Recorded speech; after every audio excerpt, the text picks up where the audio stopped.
নমস্কার বন্ধুগণ, আপনারা দেখছেন আপনাদের প্রিয় YouTube channel online education master. তো বন্ধুগণ, আপনারা হয়তো অবশ্যই জানেন যে আমি এই চ্যানেলটির মধ্যে বিভিন্ন চাকরি সংক্রান্ত খবরাখবর, গুরুত্বপূর্ণ স্টাডি ম্যাটেরিয়ালস, এমনকি বিভিন্ন ধরনের লেটেস্ট আপডেটগুলিও কিন্তু দিয়ে থাকি।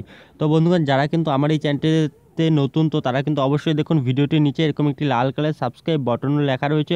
তো আপনারা কিন্তু অবশ্যই এই বাটনটিতে ক্লিক করবেন, তাহলেই কিন্তু চ্যানেলটি সাবস্ক্রাইব হয়ে যাবে এবং পাশের একটি বেল আইকন রয়েছে, তো এই বেল আইকনটি ক্লিক করে রাখবেন। তো এর ফলে আপনাদের কাছে কিন্তু আপডেটগুলি নোটিফিকেশনের মাধ্যমে খুবই তাড়াতাড়ি আপনাদের কাছে চলে যাবে। তো চলুন বন্ধুগণ, দেরি না করে আজকের এই নতুন ভিডিওটি শুরু করা যাক। তো বন্ধুগণ দেখুন, এখানে উপরেই কিন্তু বলে দেওয়া রয়েছে যে ধান ক্রয় কেন্দ্রগুলিতে 2000 অস্থায়ী কর্মী নিয়োগ করার নির্দেশিকা জারি হলো। তো বন্ধুগণ, এই বিষয়টি নিয়ে কিন্তু আজ আমরা আলোচনা করব যে ধান ক্রয় কেন্দ্রগুলিতে প্রায় 2000 কর্মী কিন্তু নিয়োগ করা হবে। তো এখন আমরা জেনে নেব যে নিচে বিস্তারিতভাবে কী বলে দেওয়া রয়েছে, তো সেই বিষয়ে আমরা এখন কিন্তু বিস্তারিতভাবে জেনে নেব। তো বন্ধুগণ, আপনারা কিন্তু ভিডিওটি শুরু থেকে শেষ পর্যন্ত দেখুন। তো দেখুন, এখানে বলে দেওয়া রয়েছে সরকারি ধান কেনার কেন্দ্রগুলিতে অস্থায়ী 2000 নিয়োগের জন্য অর্থ দপ্তরের অনুমোদন পেয়েছে খাদ্য দপ্তর। যুবশ্রী তালিকায় নথিভুক্তদের এই নিয়োগ করা হবে বলে খাদ্যমন্ত্রী জ্যোতিপ্রিয় মল্লিক জানিয়েছেন। তো যারা কিন্তু যুবশ্রী তালিকার অন্তর্ভুক্ত, তো তাদের কিন্তু অগ্রাধিকার দেওয়া হবে। জেলা শাসকের মাধ্যমে এই নিয়োগ করা হবে। নিয়োগ সংক্রান্ত নির্দেশিকা জেলা শাসকদের কাছে পাঠিয়েও দেওয়া হয়েছে। এই অস্থায়ী কর্মীরা মাসে 11,000 টাকা করে ভাতা পাবেন। তো দেখুন, এখানে 11,000 টাকা মাইনের কথা বলে দেওয়া রয়েছে। 6 মাসের চুক্তির ভিত্তিতে নিয়োগ করা হচ্ছে। চুক্তির মেয়াদ বাড়াতেও পারে। তো তারপর বেকার যুবক যুবতীদের চাকরি দেওয়ার জন্য কয়েক বছর আগে এমপ্লয়মেন্ট ব্যাংক চালু করেছে রাজ্য সরকার। শ্রম দপ্তর এটির দায়িত্বে আছে। কাজ পাওয়ার জন্য এখানে নাম নথিভুক্ত করা যায়। নিয়োগকারী সংস্থা এই পোর্টালে নাম নথিভুক্ত করে। নথিভুক্ত চাকরি প্রার্থীদের মধ্যে থেকে তারা চাহিদা অনুযায়ী কর্মী খুঁজে নেবে। এটাই ছিল প্রধান উদ্দেশ্য। পরবর্তীকালে এমপ্লয়মেন্ট ব্যাংক পোর্টালে নথিভুক্তদের মাসে 1,500 টাকা, তো দেখুন এখানে বলে দেওয়া রয়েছে 1,500 টাকা করে অনুমোদন দেওয়ার প্রকল্প চালু করে সরকার। 1 লক্ষ কর্মপ্রার্থীকে এই ভাতা দেওয়া চালু করা হয়। ওই টাকা পাওয়ার জন্য কোনো বৃত্তিমূলক প্রশিক্ষণ নেওয়ার শর্ত আছে। মাসিক ভাতা প্রাপক কর্মপ্রার্থীদের এখন যুবশ্রী নাম দেওয়া হয়েছে।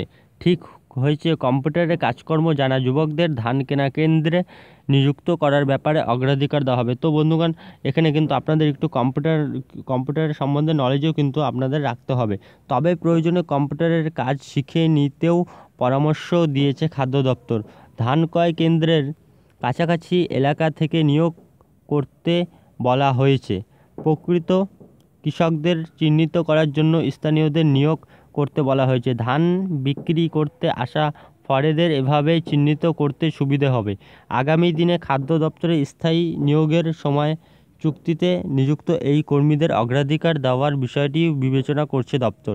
ধান কেনার পর এখন প্রায় সারা বছর ধরে চলে। তাছাড়া প্রয়োজনে অন্য কাজে ওই কর্মীদের কাজে লাগাতে পারে দপ্তর।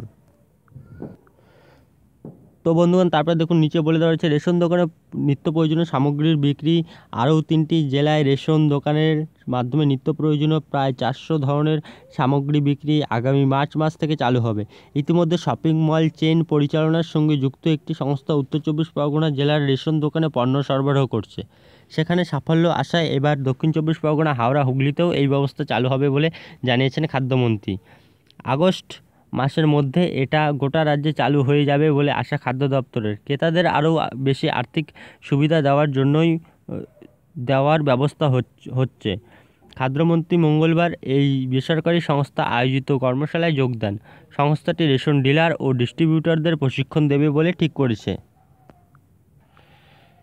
তো বন্ধুগণ, এটি কিন্তু ছিল একটি গুরুত্বপূর্ণ আপডেট। তো বন্ধুগণ, আপনাদের কিন্তু চুক্তির ভিত্তিতে কিন্তু 2000 কর্মী নিয়োগ হতে চলেছে। তো বন্ধুগণ, এই ভিডিওটি কিন্তু আপনাদের ফ্রেন্ডস সার্কেলে কিন্তু অবশ্যই শেয়ার করে দিন। তো বন্ধুগণ, এরকম বিভিন্ন চাকরি সংক্রান্ত খবর আপডেটগুলি পেতে চ্যানেলটিকে অবশ্যই সাবস্ক্রাইব করে রাখুন এবং ভিডিওটি ভালো লাগলে অবশ্যই লাইক, শেয়ার এবং কমেন্ট করে জানাবেন এবং ভিডিওটি দেখার জন্য ধন্যবাদ।